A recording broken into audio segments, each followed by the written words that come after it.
Darrow then had a theory about sandwiches.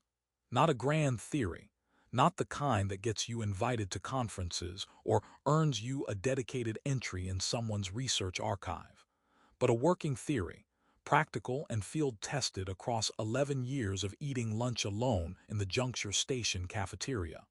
The theory was this: a sandwich was the only honest meal in the known universe. Everything else required negotiation. Soup demanded a spoon and a certain optimism about the future. Hot food from the third-level vendors required either a strong stomach or a convincing performance of not knowing what you were eating. But a sandwich asked nothing of you. It was a closed system. It held itself together. Darrow respected that. He was midway through proving his theory correct, a pressed grain roll with something that had been described to him as heritage protein, and which he had decided not to investigate further, when the first alert tone moved through the station. It wasn't the emergency frequency. Juncture Station had 17 distinct alert tones, a fact Darrow knew the way he knew everything about the station, through prolonged, involuntary exposure. 17 tones, each calibrated to a different category of problem, ranging from tone 1, which meant a docking clamp had failed somewhere and everyone should remain calm, to tone 17, which had never been used in his 11 years here, and which the station operations manual described only as respond according to personal conscience. What moved through the cafeteria now was tone 6, security sweep in progress, non-emergency, public cooperation requested. Around him, approximately 200 beings of various biological configurations continued eating. A tone 6 was background noise. It happened. The station's security apparatus was large, underfunded, and perpetually agitated about something. A smuggled bioform in the cargo bays, a visa irregularity in the transit lounges, or occasionally just a calibration error in the scanner, arrays that sent half the security division sprinting toward an empty storage unit, while a very confused cleaning drone wondered what it had done wrong. Darrow took another bite of his sandwich and watched the cafeteria the way he always watched it, without expectation, without investment, with the particular quality of attention that belongs to people who have made peace with being furniture. Juncture Station occupied the interior of a former mining asteroid designated 7 Caro in the Belt Survey Registry, and called, by everyone who actually lived or worked there, the Knuckle, a name that referred either to its irregular shape or to the experience of navigating its corridors, depending on who you asked. It had been decommissioned from mining operations 63 years ago, hollowed further, pressurized, fitted with gravity plating on 6 internal levels, and opened as a transit interchange serving the outer settled belt. On any given rotation, somewhere between 12 and 20,000 beings passed through it. Humans, Vale Soren, Cassid, the large and methodical Dunherk, the small and inexplicably fast Pelori, species Darrow had learned by silhouette and habit without ever learning their formal names. They came through in transit, stayed between connections, ate in the cafeteria on level 3, complained about the docking fees, and left. Almost all of them left. Darrow had stayed, which he occasionally considered evidence of either extraordinary loyalty or a profound failure of imagination, and which most days he suspected was the latter. His maintenance division, environmental and structural, sub-level operations, occupied a set of offices near the station's thermal exchange units, which meant his workspace was always slightly too warm and always slightly too loud, two qualities that had, over time, come to feel like companionship. He managed ventilation cycling for levels 2 through 4, oversaw the gravity plate calibration schedule for the commercial ring, and responded to whatever the station decided to break on a given day, which was usually several things and occasionally everything. He was good at the work. He had the kind of competence that goes entirely unnoticed until it stops, at which point everyone within breathing distance of a malfunctioning atmospheric processor becomes extremely interested in where he is and why he isn't fixing it yet. The second alert tone was different. Still not tone 17, Darrow's personal benchmark for genuine catastrophe, but higher in the sequence than a calibration error warranted. He set down his sandwich. Around the cafeteria, the quality of noise was changing. Not panic. Not yet. But the particular shift in ambient sound that happens when people start paying attention to something they were previously ignoring. A subtle tightening, conversations dropping half a register, the specific silence of people pretending to eat while actually watching the entrances. The entrances, Darrow now noticed, had security personnel in them. Not the regular floor staff, the familiar figures in standard juncture station gray who mostly stood near the currency exchange and looked tired. These were different. Dark equipment rigs. The flat, scanning posture of people with a specific purpose and the authority to pursue it. One of them was holding what Darrow recognized, with a low thud of unease somewhere in his abdomen, as a biometric sweep array, a handheld unit, military grade, the kind that didn't get deployed for visa irregularities.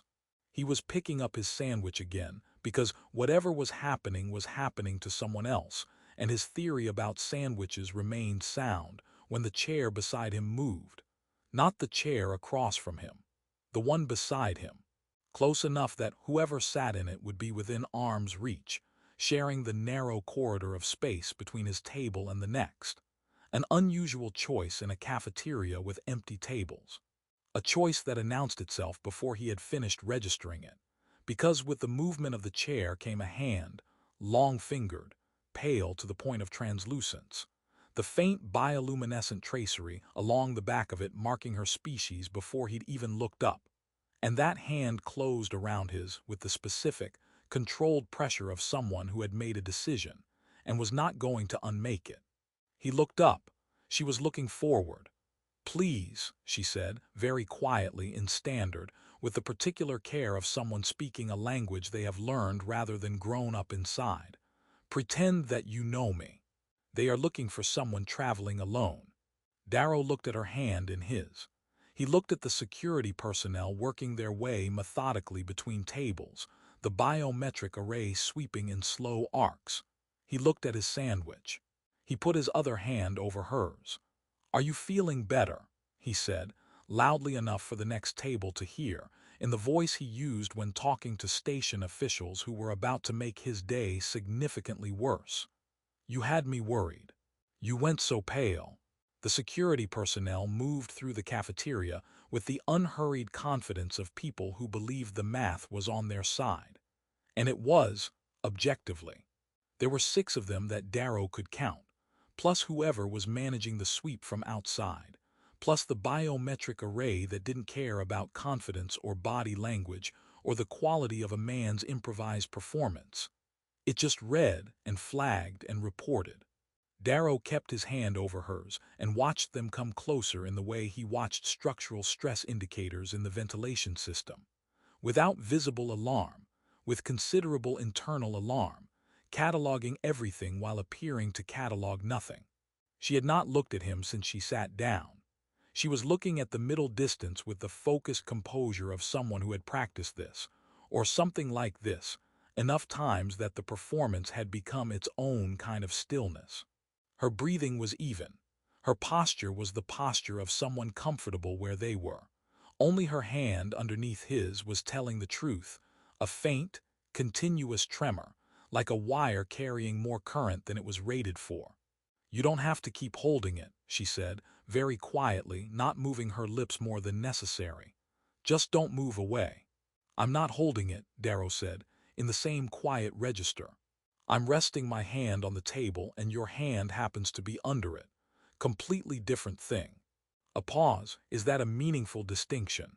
"Philosophically, enormous, legally, I'm going to find out." The nearest security officer was 4 tables away. The biometric array swung in a slow arc, the emitter producing a faint harmonic. Darrow felt more in his back teeth than his ears. It was scanning for a specific biological signature. That much was clear from the narrowness of the sweep pattern. Not a general crowd scan. A targeted search, which meant they had a profile, which meant whoever she was known to them in a specific and documented way. He didn't ask. Not yet. There was a time for questions, and it was not while 6 people with military-grade equipment were working toward them at a pace that suggested professional patience rather than any doubt about the outcome. "My name is Darrow," he said instead, because it seemed like the kind of thing people who knew each other would have established at some point. Another pause, slightly longer. "I know," she said. "Your identification is on your work uniform." He looked down. His name was indeed printed on the chest of his maintenance division jacket, in the standard block lettering that environmental and structural sublevel operations had been using since before he joined. VENN-D. He had stopped seeing it approximately 10 years ago. "Right," he said, "and you are." What she said next was not a word in any conventional sense. It was a layered sound, 2 or 3 tones produced simultaneously, the way certain species managed speech, folding multiple frequencies into a single utterance. It lasted perhaps 1.5 seconds and contained within it something that Darrow's auditory system received and his linguistic processing declined to do anything useful with. "Shorter version," he said. "Sail," she said. "It is not accurate, but it is close enough for present purposes." "Sail," he repeated. "Is that your name or just the sound my mouth can make in the approximate direction of your name?" "The second one." "Good. I like honesty in a crisis."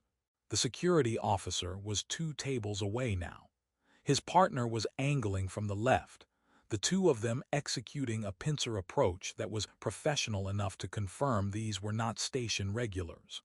Juncture's standard security staff moved like people who had worked a transit hub for years, weary, transactional, fundamentally uninterested in confrontation. These moved like people who had been sent here for a purpose and were not planning to leave without completing it. Darrow leaned slightly toward Sale, the way a person leans toward someone they've known long enough that proximity is unremarkable. "I'm going to say something out loud in a moment," he said quietly. "It's going to sound like normal conversation. I want you to respond as though you've heard me say similar things before and find them only mildly interesting. What will you say?" "I have no idea yet. Give me a second." The officer with the biometric array reached their table. Darrow felt the subsonic sweep move across them, a sensation like the instant before a static discharge, every fine hair momentarily aware of itself. He looked up at the officer with the expression he had spent 11 years perfecting, the expression of a man who has been interrupted in the middle of something not interesting enough to defend, and who would like to return to it. "Transit hub employees are asked to remain seated during security operations," the officer said, standard phrasing, recited rather than spoken. "Wasn't planning on going anywhere," Darrow said. "She's still finishing." He nodded at Sale's untouched food, a small portion of something from the level 3 vendor that Sale had presumably not ordered, but which had been on the table when she sat down, belonging to whoever had vacated the seat before her. "She's been unwell. I keep telling her the recycled Atmo on the outer ring is the worst in the station, but she insists on eating over there because the Pelori vendor gives bigger portions." The officer looked at Sale. The biometric array, Darrow noticed with the very peripheral part of his attention he had allocated to not visibly noticing things, had stuttered. The sweep pattern had hesitated over them and then continued, not cleared, but continuing, which was different from flagging. Something in its search parameters had introduced a variable that required processing. She was not traveling alone. That was the variable. Sale looked back at the officer with an expression of mild, recuperating patience. "The portions," she confirmed in standard with great dignity. The officer moved on. His partner moved on. They continued their sweep toward the far end of the cafeteria with the same professional rhythm, neither hurrying nor abandoning the pattern. Darrow did not exhale visibly. He picked up his sandwich and took a bite, because a man with nothing to hide finishes his lunch and chewed thoughtfully, and did not look at Sale and waited. After a moment, Sale said, very quietly, "The Pelari vendor does give bigger portions." "I know," Darrow said. "I eat there on Tuesdays." A pause that felt, for the first time since she'd sat down, like it had something other than fear in it. Something smaller and stranger. "Your improvisation," she said carefully, "is not as poor as I expected." "That's the nicest thing anyone said to me this rotation," Darrow said. "Which should tell you something about my rotation." The maintenance tunnels beneath Level 3 smelled like 11 years of Darrow's working life, which was to say they smelled like recycled atmosphere, warm metal, and the particular synthetic compound used in gravity plate sealant that he had long since stopped noticing, and which, he was now aware, Sale was noticing very much. She moved through the tunnel behind him with the careful, deliberate attention of someone cataloging an environment they had not planned on being in, which described the situation accurately enough. "How much further?" she asked. "To where?" A pause. "I assumed you had a destination." "I have a direction," Darrow said. "Destinations come later. Direction is what you have when you've just left a cafeteria with someone 6 security officers were looking for, and you need to not be visible while you work out the rest of it." He heard her process this. The Veil Sorin, in his limited experience of them, which prior to 40 minutes ago had consisted entirely of seeing them occasionally in transit and reading a single paragraph about them in the station's species orientation guide. A document so aggressively neutral it managed to describe every known intelligent species as broadly similar in their need for atmosphere and commerce. Were not a people given to visible reaction.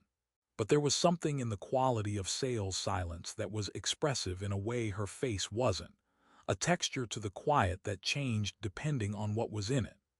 This particular silence had the texture of someone who had made a calculated gamble and was now performing a revised calculation. "You don't have a plan," she said. "I have the outline of a plan. The interior is still being furnished." "That is a concerning way to describe our current situation." "Our current situation," Darrow said, ducking under a conduit junction he knew by memory, "is that we're in a maintenance tunnel that has 4 camera nodes, and I've just routed 2 of them through a diagnostic loop, which means for approximately the next 20 minutes we are off the visual record. That's not nothing. That's actually quite a lot, given that I did it in under 3 minutes while walking, which I want noted somewhere." Another silence, different texture. He was becoming, with alarming speed, able to read them. "Noted," Sale said, and there was something in it that was almost certainly dry, which surprised him, because the species orientation guide had described the Veil Sorin as ceremonially formal in interpersonal communication, which either meant the guide was wrong or Sale was an outlier, or possibly both. They reached a section he thought of as the junction room, though it wasn't a room exactly. A widening of the tunnel where 3 conduit lines converged, and the gravity plating ran at slightly lower calibration, giving everything a barely perceptible looseness that Darrow had stopped noticing, and which made Sale, he observed, place her feet with additional care. He stopped here because the junction room had no cameras at all, a fact he had never previously considered significant, and which now felt like the infrastructure had been quietly planning ahead on his behalf. He turned around.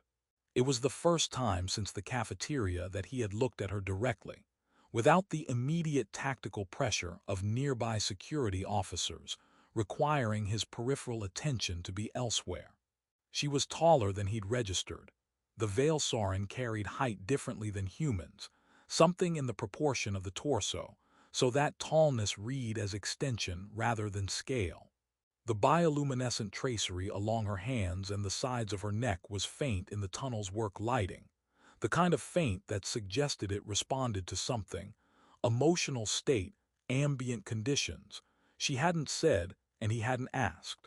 Her eyes, which he also hadn't fully registered in the cafeteria, were a deep and specific amber, the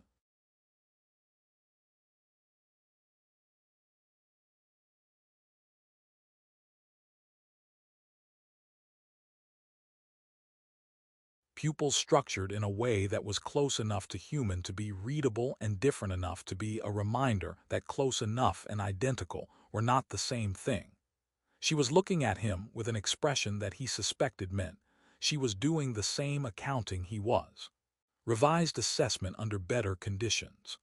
"All right," Darrow said. "We have 20 minutes before I need to release the camera loop or maintenance oversight will flag an anomaly and send someone down here, which would be me on a normal day and will therefore be one of my colleagues who I will have to explain this to. So tell me what's actually happening." Sale was quiet for a moment. Not the calculating quiet of someone deciding how much to say, he thought, but the quieter quiet of someone deciding where to start. "What do you know about the Veil Soren?" she asked. "Ceremonially formal," Darrow said. "Need atmosphere and commerce." She looked at him. "That is the entirety of your knowledge." There was one paragraph. It was doing a lot of work. She exhaled a sound that was not quite a sigh and not quite something else, somewhere in the space between them. "My people have a form of memory that is not like yours," she said. "We do not store experience only in individual neural architecture. Under certain conditions, memory can be encoded, copied, transferred, carried by one person on behalf of another. It is not common. It requires both capacity and consent. It is considered, among my people, an act of profound trust." Darrow waited. She was not finished.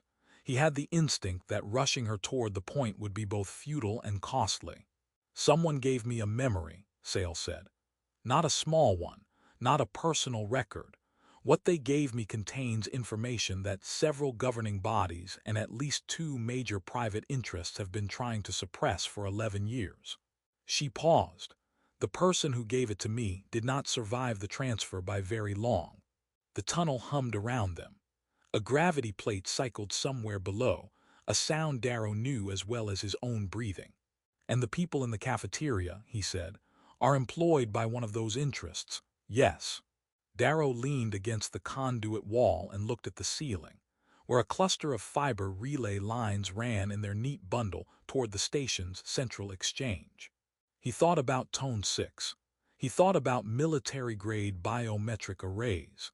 He thought about the gap between helping someone avoid aggressive authority and becoming involved in interstellar espionage, a gap he had recently crossed without being issued any kind of formal notification. "I fixed a gravity plate this morning," he said, "to no one in particular, just to give you a sense of what my day looked like before lunch." "I am sorry," Sale said. And the texture of that silence, the one that followed it, was something he didn't have a word for yet but felt, with some certainty, was genuine. "Don't be sorry yet," Darrow said, pushing off the wall. "Tell me where the memory needs to go." The destination was a relay station called Voskateri, a name that meant nothing to Darrow, and apparently meant a great deal to several organizations with military-grade equipment and no patience for cafeteria lunches. It sat at the edge of the 4th corridor, 3 transit connections from Juncture, operated by a communications cooperative that Sale described in terms that suggested it was technically neutral in the way that certain objects are technically not on fire, accurately, but not reassuringly. Darrow sat on the floor of the junction room with his back against the warm conduit, and his legs stretched out in front of him. Because the junction room had no chairs and his feet hurt, and he had decided that if he was going to process the complete restructuring of his immediate future, he was going to do it in a position that at least acknowledged the effort. Sale sat across from him, which in the junction room meant approximately 4 feet away, her posture straight in the way that seemed to be default rather than deliberate, her hands resting in her lap with the bioluminescent tracery slightly brighter than it had been in the cafeteria. He had noticed it responding to things, brightening when she was precise, dimming when she was choosing words carefully. He was building a working vocabulary of it without mentioning that he was doing so, because it seemed like the kind of observation that required a certain level of established trust before it could be named out loud. 3 connections, Darrow said. "From here, that's the Cassid interchange at marker 11, then the deep transit hub at Sunward 4, then Voskateri. Yes, the Cassid interchain requires a biological transit visa that takes 6 days to process. For humans, Sale said, Vale-Soren passage is recognized under the Fourth Corridor Compact. For humans traveling with Vale-Soren. A pause, the tracery dimmed slightly. That is a more complicated question. I'm becoming very familiar with that category of question. She looked at him steadily. You said tell me where the memory needs to go. I told you. I did not say that you were going to take me there. I know, Darrow said. I'm establishing the logistics of a thing I haven't decided to do yet. It's how I think. I run the pipes before I commit to the flow. Sale considered this. That is either a very practical cognitive style or an elaborate way of talking yourself into things. Why not both? Darrow said, which was not a question. The conduit behind him cycled, a long, settling exhalation of the station's thermal management system, a sound he had always found oddly companionable, and which now served as a reminder that they were sitting inside a machine with a schedule, and the schedule did not particularly care about their circumstances. He had perhaps 12 minutes before he needed to address the camera loop. He ran the numbers, not because the numbers were good, but because knowing exactly how bad they were was preferable to estimating. Tell me about yourself, he said. Sale looked at him with an expression he was beginning to recognize as recalibration, the moment before she adjusted her expectation of what he was going to say. We are in a maintenance tunnel. There are people above us with biometric scanners. I know where we are, I'm asking anyway. He paused. You know why the Vale-Soren orientation paragraph stuck with me, the ceremonially formal thing? Because nothing about you has been ceremonially formal since you sat down. Which means either the guide is wrong, which is entirely possible because the guide also describes Dunherk cuisine as an acquired taste when it is in fact a form of psychological endurance testing. Or you're not a typical example of your people. Or formality is something you set down when the situation makes it impractical. He looked at her. I want to know which one. The tracery brightened distinctly before she seemed to register that it had. A tell, he noted, filed and not mentioned. The third one, she said after a moment. So you can do formal. I was trained for diplomatic contexts. Formality is a tool. I use it when it serves. It does not currently serve. What contexts? Darrow asked. She was quiet for a moment. Not reluctant quiet, the other kind, the kind that was choosing how to carry something into language. My role before all of this was in cross-species communication, not translation, interpretation. There is a difference. Translation moves words. Interpretation moves meaning. Many things survive translation and arrive completely changed. Darrow thought about that, like your name. Yes, she said, like my name. What does it mean, the full version? Another pause. The tracery did something complicated, several frequencies at once, a pattern he hadn't seen before. There is not a direct equivalent. The nearest approximation in standard would be something like the specific quality of light on a surface that has been warm for a long time. She paused again. It was given by my parents. It was considered by them a hopeful name. Darrow was quiet for a moment with that. He was aware that she had just given him something, not information exactly, not data, but the kind of detail that doesn't get offered to strangers, which meant she was, on some level he suspected she hadn't consciously authorized, not treating him as a stranger anymore. Mine means nothing, he said. Darrow is just a name. My mother liked the sound of it. She told me once that she'd heard it in a transit hub on the way to somewhere else, and it stuck with her. So in a sense I'm named after a place she was passing through. Sale looked at him with an expression he couldn't categorize yet. That is either very melancholy or very beautiful. Probably somewhere in the middle, Darrow said, like most things. He became aware, slowly, that the conversation had moved somewhere neither of them had steered it deliberately.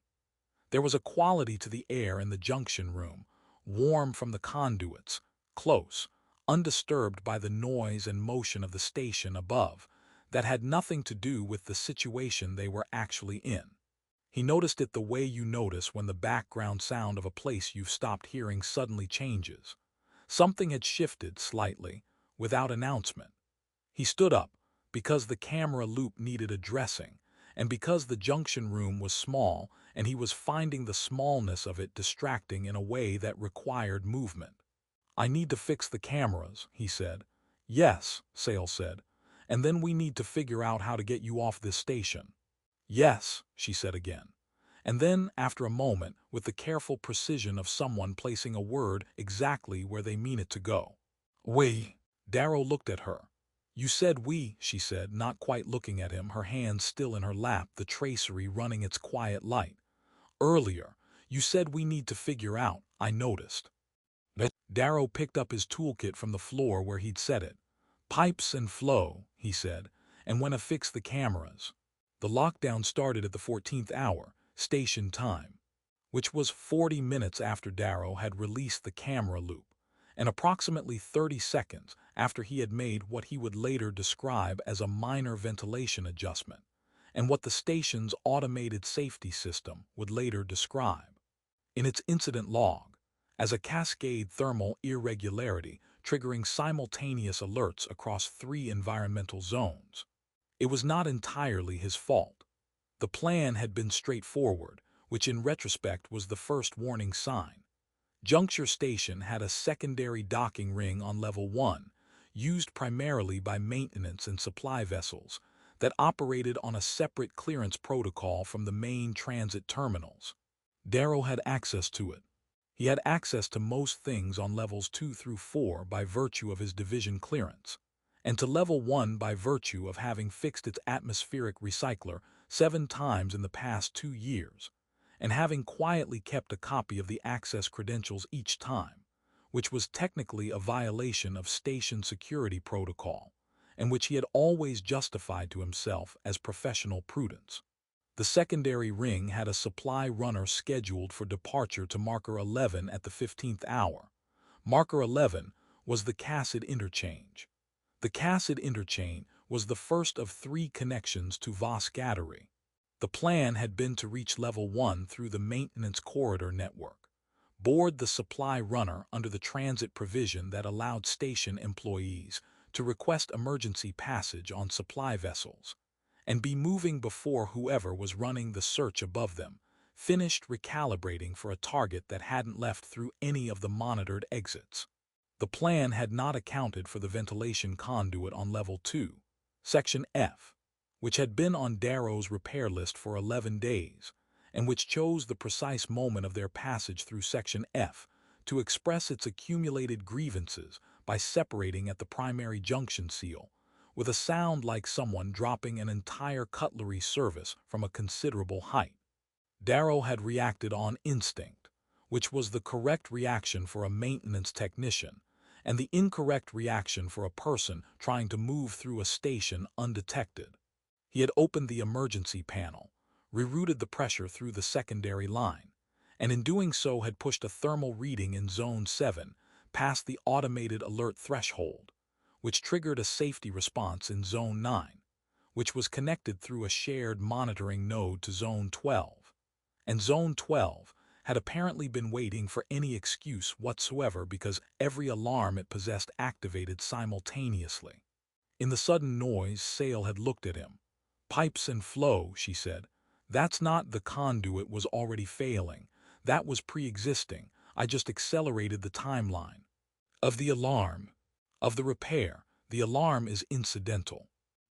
She looked at the ceiling, from which 3 distinct alert tones were now competing for dominance. "It is very loud for something incidental." They ran. The maintenance corridors on level 2 were Darrow's territory in the way that a well-worn argument is familiar territory. He knew every turn and could navigate them without thought, which was useful because most of his thought was currently occupied by the sound of the station's security response reorganizing itself above them. The lockdown tone, tone 9, which he had heard perhaps twice in 11 years, and which meant restricted movement across all public areas, was cycling in 30-second intervals, and underneath it he could hear, or imagined he could hear, the specific frequencies of additional biometric equipment being deployed. More than had been in the cafeteria. Whoever was funding this search had received news of the alarm and drawn the correct conclusion, which was that their target was still on the station and had just announced her approximate location by accident. "Tell me about the memory," Darrow said as they moved. "The actual content, not the outline." "Now, we have approximately 8 minutes before we reach the level 1 access point, and I would like to know what I'm involved in before we arrive somewhere I can't back out of." "Not that I'm backing out, I'd just like the information." Sale was moving well in the tunnels, adapting to the low clearances, with a physical intelligence that made him revise his estimate of her, though he wasn't sure in which direction. 11 years ago, she said, keeping pace, a research cooperative operating in the outer belt conducted a survey of a system designated commercially dead. They found it was not dead. They found it contained. The closest word in standard is a biosphere, but that word is insufficient. What they found was a living system of extraordinary complexity that would, under the legal frameworks of every signatory to the Outer Settled Belt Accords, require immediate protected status and a complete halt to all commercial transit and extraction operations within 4 corridors. Darrow turned left at the junction he thought of as the elbow, moved through the low section, came up the other side. 4 corridors. The revenue from those corridors represents approximately 30% of the belt's operational economy. And the people who found it filed their report. The report was received by 3 separate governing bodies and 2 major commercial interests simultaneously. A pause. The cooperative ceased to exist as a legal entity within 60 days. 3 of its 7 members are unaccounted for. The remaining 4 signed amended survey documents indicating the system was as previously designated. Another pause. One of those 4 came to me 8 weeks ago. She had kept the original data, encoded in the only medium they couldn't strip from her at the legal dissolution, her own memory. Darrow stopped at the level 1 access panel, his hand on the credential reader, and stood still for a moment. Above them, the station moved through its lockdown with the particular organized urgency of a system that had been handed a clear directive and the resources to pursue it. Somewhere up there, 6 or more people with military-grade equipment were working a grid pattern toward the maintenance access points, because they were professional, and that was what professionals did when a target went to ground in a station. They closed the exits and worked inward. "She gave you the original survey data," Darrow said. "The complete record, untampered, with coordinates, biological classification, the full methodology. Everything needed to refile under protected status through a channel that can't be suppressed by commercial pressure." She stopped beside him. "Vosgattery hosts the only independent scientific arbitration body in the outer belt. If the data reaches them, the filing is automatic and irrevocable. The system is protected. The 4 corridors go quiet, and 30% of the belt economy restructures. Yes, and the people chasing you lose a very large amount of money. And several governing officials lose considerably more than money." Darrow pressed his credential to the reader. The panel opened. "I fixed a gravity plate this morning," he said, for the second time, because it still seemed like the right thing to say. "You mentioned," Sale said. "I'm going to keep mentioning it. It's load-bearing for my sense of how the day was supposed to go." He held the panel open. "Supply runner docks at Bay 7. We have 4 minutes." They moved through into level 1.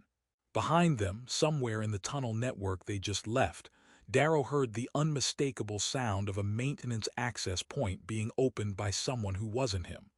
"They're in the tunnels," Sale said. "Yes. Your 4 minutes." "It might be 3 now," Darrow admitted. "Move." They moved. And the station, indifferent as stations are to the specific dramas of the beings moving through them, continued cycling its alert tones into the recycled air.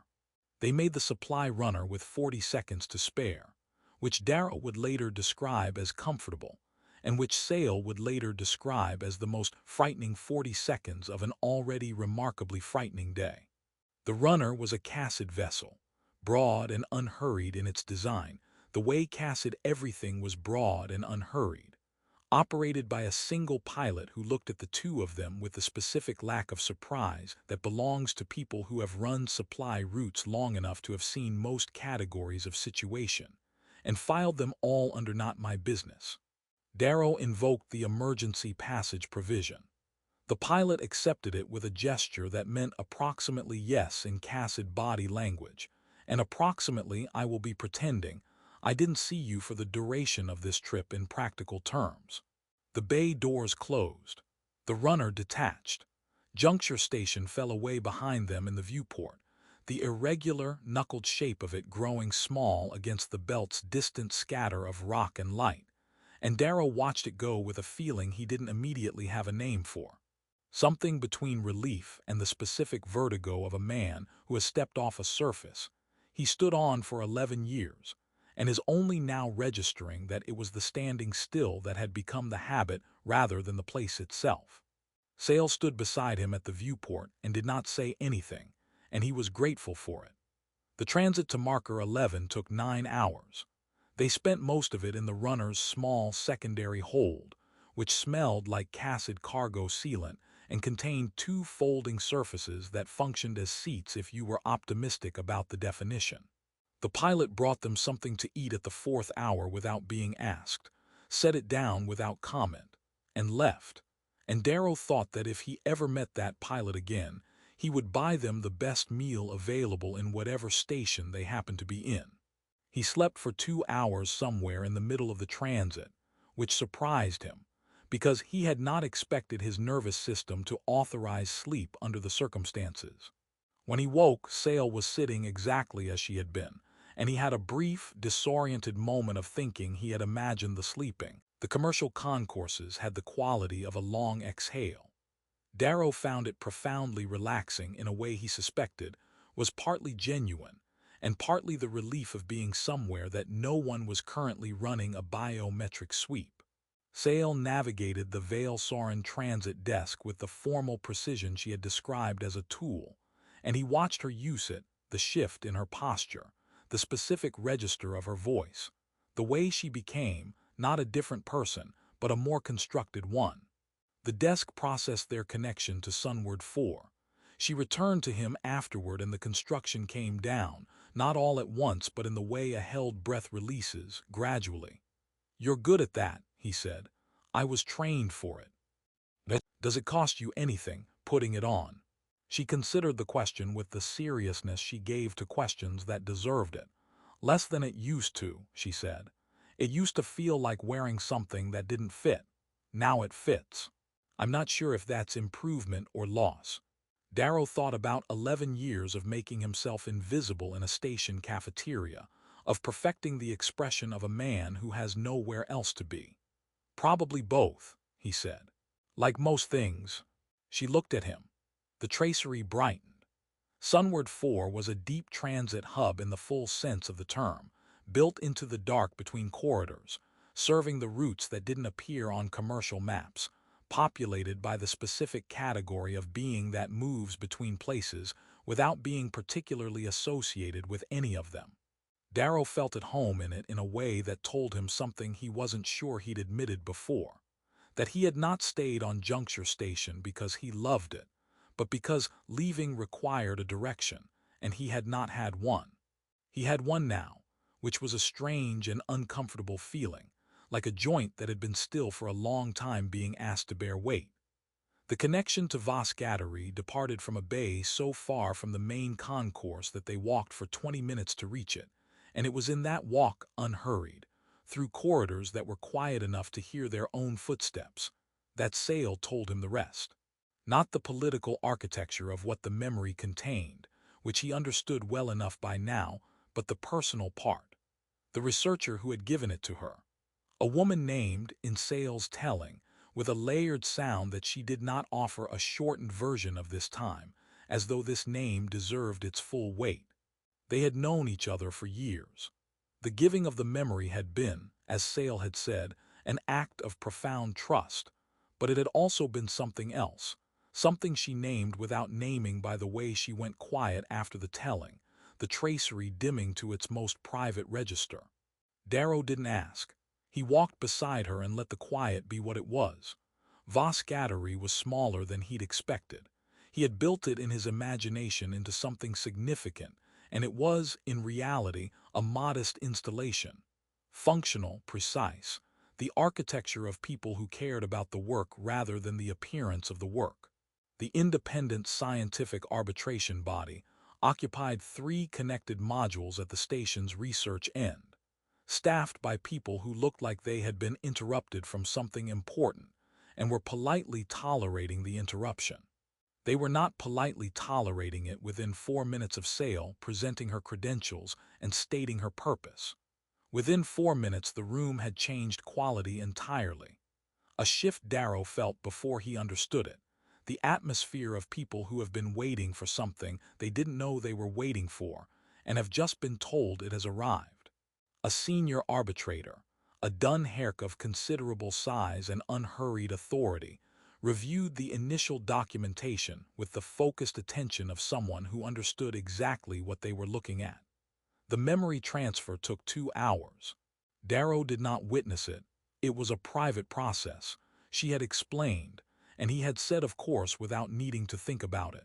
He waited in a small room off the main corridor with a cup of something warm that a staff member had brought him, and he sat with his elbows on his knees and thought about pipes and flow, and the gap between having a direction and knowing what comes after you've arrived at the thing the direction was pointing toward.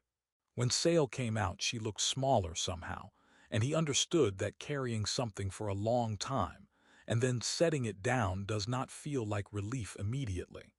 It feels like the body remembering its own weight. She sat down beside him, not across, beside. It's filed, she said. Irrevocable. Irrevocable. A pause. The Dunherk arbitrator used that word 4 times. I think she wanted to be certain I understood it. Do you feel better?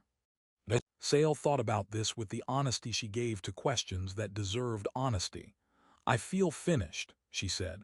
Better will come later, I think. Darrow nodded. They sat for a moment in the quiet of the room, which was a different quiet from the junction room on Juncture Station, less urgent, less charged, carrying nothing that needed to be resolved. Just 2 people sitting beside each other in the aftermath of something large. What will you do now? He asked. There will be proceedings. I will need to testify before the arbitration body formally. That will take time. She paused. What will you do? Darrow thought about Juncture Station. He thought about environmental and structural sublevel operations, about 17 alert tones, and the Pelori vendor on Tuesdays, and 11 years of eating alone in a cafeteria he had stopped seeing because he had looked at it too long. He thought about the supply runner pilot who had not asked questions, and the Cassid interchange that smelled like a long exhale, and the walk through Sunward 4 in the quiet. I don't know yet, he said, which was true, and which was, he realized, the first time in a very long time that not knowing had felt like a beginning rather than a continuation. Sale was quiet for a moment. Then, the proceedings will require several weeks. Here at Voskateri. Yes, that's a long time to be somewhere alone, Darrow said, for someone who was just found by security scanners because she was traveling alone. The tracery brightened, all of it, hands and neck and the faint lines along her collarbone, a warm and unguarded light that she didn't move to contain. It was the most uncontrolled thing he had seen her do, and it lasted only a moment before the familiar composure resettled. But the moment had been there, and they had both been in it. The station has a maintenance division, she said, with great dignity. I noticed several gravity plates running irregular calibration on our way in. That is a terrible reason to stay somewhere, Darrow said. Yes, she said. He finished the warm drink, set the cup down, looked at the door of the small room and at the corridor beyond it, and at the modest and functional station that was not Juncture and was not anywhere he had ever planned to be. I'll need to let my division know I'm taking leave, he said. They'll be furious. We have a conduit in Section F that needs full replacement, and I'm the only one who knows where the secondary line runs. That sounds like their problem now, Sale said. Darrow considered this. Yes, he said, it really does.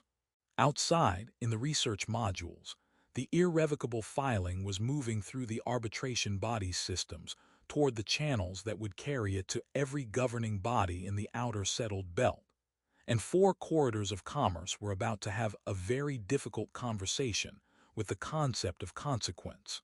Somewhere behind them, across three transit connections, Juncture Station was cycling its alert tones into recycled air, and a conduit in Section F was waiting with the patient resignation of infrastructure for someone to come and fix it.